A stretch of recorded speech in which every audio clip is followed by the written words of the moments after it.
राम राम सभी को। हम सरस्वती सिंधु सप्ताह के ऑनलाइन क्वेश्चन आंसर कर रहे हैं। तो कल 5 अक्टूबर को हरियाणा के अंदर वोटिंग थी, ठीक है। तो आशा करता हूँ सभी ने अपने वोट का प्रयोग किया होगा। एक ये हिताधिकार है जिसके द्वारा हम बदलाव ला सकते हैं। तो 8 अक्टूबर को रिजल्ट आ जाएंगे। सरकारें आती रहती हैं, बनती रहती हैं, चली जाती हैं, ठीक है। तो हमारा काम है पढ़ना। तो आज हम पढ़े मोहनजोदड़ो का उत्खनन। मोहनजोदड़ो का उत्खनन कब हुआ और कौन इसका उत्खनन करता था?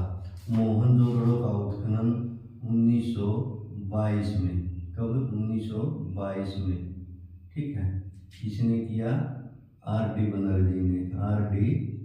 बनर्जी ने किया, यानी कि राखलदास बनर्जी, यानी कि राखलदास बनर्जी ने किया, ठीक है। हड़प्पा नगर का उत्खनन करता कौन था?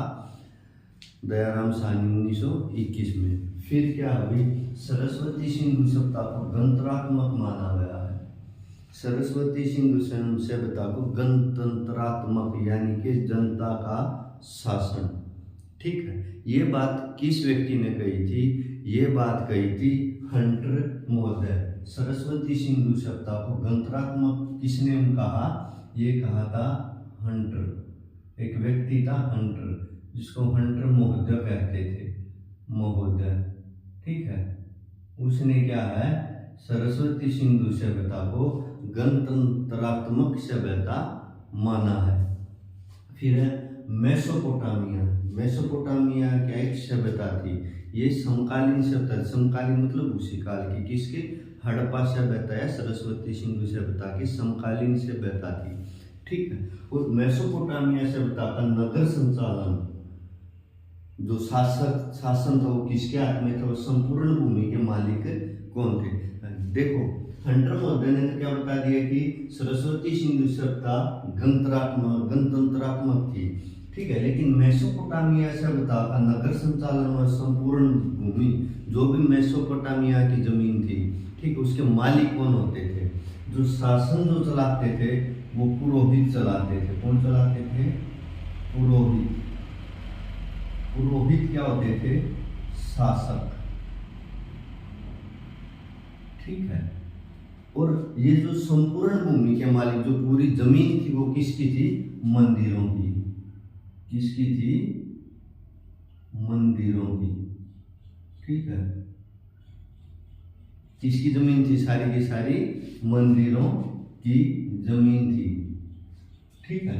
फिर सरस्वती सिंधु सभ्यता का समाज कितने वर्गों में विभाजित था?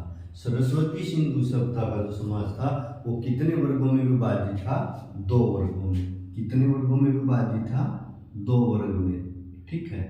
एक क्या था? आवासीय, ठीक है, आवासीय, ठीक है। और दूसरा क्या था? दुर्ग। दूसरा क्या था? दुर्ग, ठीक है। ये पूर्व में था, ये पश्चिम में था। ये क्या होता था? बड़ा होता था। ये क्या होता था? छोटा होता था, ऊंचे स्थान पर होता था, ये निचले स्थान पर होता था। फिर अब पुरावशेष, यानी कि पुराने अवशेष। पुरावशेष क्या होते हैं? कोई भी चीज नई बना दी गई, जब वो खत्म होने लग जाती है, उसके जो टुकड़े बच जाते हैं, यानी कि पुरावशेष को देखकर क्या लगता था? सरस्वती सिंधु सभ्यता में जो पुरावशेष पाए गए हैं, उनको देखकर क्या लगता था कि किसकी पूजा होती थी? उसको देखकर लगता था पशुपति शिव और शिवलिंग की पूजा होती थी। पशुपति शिव और शिवलिंग की पूजा,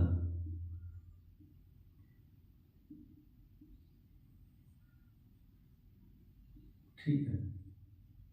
पुरावशेषों से हमें यह पता चलता है कि उस समय पशुपति शिव और शिवलिंग की पूजा होती थी। फिर कुछ मोहरों पर चिन्ह मिलते हैं आज भी, जैसे कि हम देखा होगा, हमारे घर की औरतें, माँ, बहनें, ठीक है, ये जब जाती हैं पूजा के लिए, जाती हैं घर से बाहर, जैसे कि माताओं को पूजने जाती हैं, जब घर के अंदर आती हैं तो किसका चिन्ह बना देती हैं? सतिया। अपने देसी भाषा में क्या बोलते हैं उसको? सतिया, ठीक है। क्या बोलते हैं अपने देसी भाषा में उसको? सतिया, ठीक है। ऐसे नहीं बनाते, ठीक है। वैसे इसको हिंदी में क्या बोलते हैं? स्वास्तिक। क्या बोलते हैं, स्वास्तिक। तो कुछ मोहरों पर किसके चिन्ह मिले हैं, स्वास्तिक के। किसके चिन्ह मिले हैं, स्वास्तिक के चिन्ह मिले हैं, जिसको किस रूप में दर्शाया जाता है, इस रूप में। ठीक है भाई। फिर क्या है, शवों के सिर और पैरों की दिशा। शव, देखो अगर जब कोई व्यक्ति मर जाता था तो उसका सिर किस दिशा में होता था सिंधु सभ्यता में, और पैर किस दिशा में होते थे। सिर जो है क्या उत्तर दिशा में होता था और पैर दक्षिण दिशा में होते थे। ठीक है, सिर उत्तर दिशा में, ठीक है, और पैर दक्षिण दिशा में होते थे भाई। पैर दक्षिण दिशा में होते थे। ठीक है,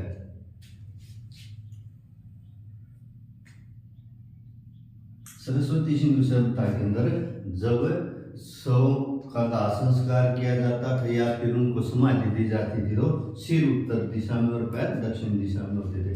फिर अंत्येष्टि संस्कार की विधियां।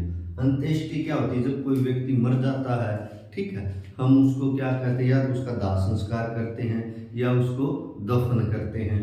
ठीक है, ये होती है अंत्येष्टि। और ये कितने प्रकार की होती थी, अंत्येष्टि की जो विधियां थी वो 3 प्रकार की थी।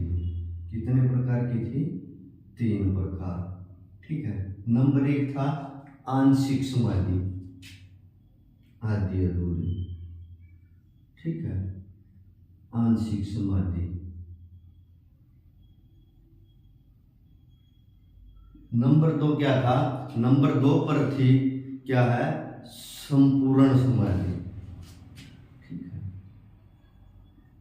संपूर्ण समाधि। और नंबर 3 क्या थी, दाह संस्कार। दाह संस्कार का तो पता होगा ना, लकड़ियों में जब किसी शव को की अंत्येष्टि की जाती है। ठीक है, तीसरा था दाह संस्कार। फिर बाढ़ के प्रमाण वाले स्थल। देखो सरस्वती सिंधु सभ्यता का पतन कैसे कैसे माना गया, या तो बाढ़ आ गई होगी, या महामारी आई होगी, कोई बीमारी, बड़ी बीमारी आ गई होगी। ठीक है, या फिर क्या व्यापार का अवरुद्ध हो गया होगा दूसरे देशों के साथ। ठीक है, ऐसा माना गया है, या सूखा पड़ गया होगा। लेकिन ऐसे स्थान बताने हैं जहां पर बाढ़ के कारण क्या है, विनाश आया होगा। तो ये कौन कौन से स्थान है जहां से ये प्रमाण मिले हैं बाढ़ के, मोहनजोदड़ो। कौन कौन से हैं, मोहनजोदड़ो, चन्हुदड़ो, ये कहाँ पर अभी, पाकिस्तान में। फिर लोथल, लोथल कहाँ पर है, गुजरात में। फिर धोलावीरा, ये कहाँ पर है, गुजरात में।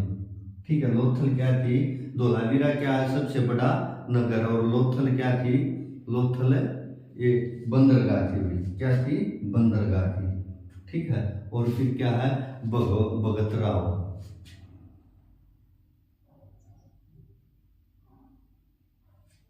ठीक है, फिर क्या है, भगतराव, ये स्थान थे भाई। फिर अब पतन के क्या कारण थे, बताया था भाई, मलेरिया, महामारी फैल गई होगी। ठीक है, मलेरिया नामक बीमारी आ गई होगी, बाढ़ आ गई होगी। ठीक है, बाढ़ आ गई होगी। ठीक, सूखा पड़ गया होगा, अवरुद्ध हो गया होगा दूसरे देशों के साथ व्यापार का। सरस्वती सिंधु सभ्यता नदी सूखने के कारण, सरस्वती सिंधु सभ्यता के अंदर ऐसी कौन सी नदी थी जो सूख गई थी, वो थी हमारी हरियाणा में बहने वाली सरस्वती नदी, जिसको आज जिंदा करने का काम हमारी सरकारें कर रही हैं। ठीक है, फिर मोहनजोदड़ो से प्राप्त मोहर पराकृति है। मोहनजोदड़ो से एक मोहर प्राप्त हुई है जिस पर एक पुरुष की आकृति है। तो उस सभ्यता से क्या पता चलता, सरस्वती सिंधु सभ्यता से, कि हमने दुनिया को क्या दिया, योग दिया, यानी कि वो है पद्मासन। पुरुष की आकृति मिली है पद्मासन अवस्था में।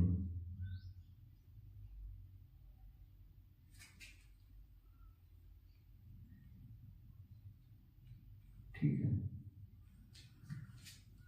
तो ये थे भाई मोहनजोदड़ो का उत्खनन 1922 में राखलदास बनर्जी ने किया। सरस्वती सिंधु सभ्यता को गणतंत्रात्मक जो माना गया वो हंटर महोदय ने माना। मेसोपोटामिया सभ्यता में जो शासक जो पुरोहित थे, ठीक है, और संपूर्ण भूमि जो मंदिरों की थी, ठीक है। सरस्वती सिंधु सभ्यता जो है 2 वर्गों में बटी हुई थी, एक आवासीय था, एक दुर्ग था, ठीक है। और इस सभ्यता के पुरास्थलों से हमें क्या पता चलता है कि ये पशुपति शिव और शिवलिंग की पूजा करते थे।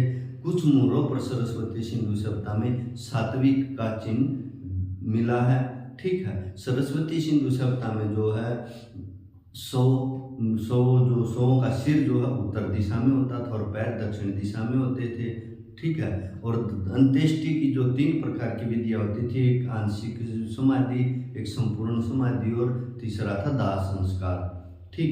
फिर क्या है, ऐसे नगर जैसे पुरास्थल मोहन या सरस्वती सिंधु सभ्यता के जो बाढ़ से खत्म हुए, यानी कि बाढ़ के प्रमाण मिले, वो थे मोहनजोदड़ो, चौहंदड़ो, लोथल और भगतराव, ठीक है। क्या इसके पतन का एक कारण क्या था? मलेरिया था, ठीक है। सरस्वती सिंधु सभ्यता जो है उस समय कौन सी नदी सूख गई थी? सरस्वती नदी सूख गई थी, ठीक है। और मोहनजोदड़ो में क्या है, मुहरें मिली हैं, उस पर किसकी आकृति पाई गई है? एक पुरुष की आकृति पाई गई है जो पद्मासन अवस्था में है। तो ये थे आज के ऑनलाइन क्वेश्चन। आशा करता हूँ कक्षा पसंद आई होगी, तो चैनल को लाइक करें, सब्सक्राइब करें, शेयर करें। धन्यवाद।